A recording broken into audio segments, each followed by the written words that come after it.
La Banque d'Israël prévoit une croissance de 3,8% en 2013 contre 3,1% en 2012. Ce sont des chiffres qui font rêver ici en Europe. Comment justifiez-vous cette réussite économique? D'abord, un facteur démographique assez dynamique.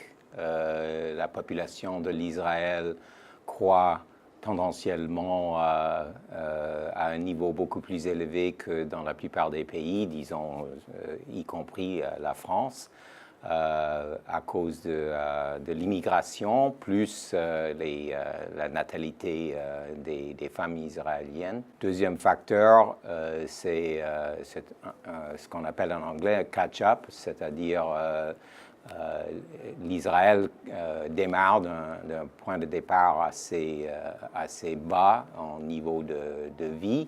Et alors, en adoptant toutes les technologies et la connaissance du monde, il y a tendanciellement pour tous les pays ceux qui ont de bonnes institutions gouvernementales, légales, économiques, etc. Il y a en général un catch-up. Troisième facteur qui est dont on parle beaucoup, c'est le high-tech, les industries de pointe. Et là, l'Israël bénéficie de plusieurs secteurs qui sont vraiment très innovateurs, y compris les produits pharmaceutiques et les technologies de communication surtout. Je crois qu'ils peuvent être fiers de leur réussite. On parle aussi beaucoup des gisements de gaz naturel trouvés en Israël. Quel impact cela aura-t-il sur la croissance du pays?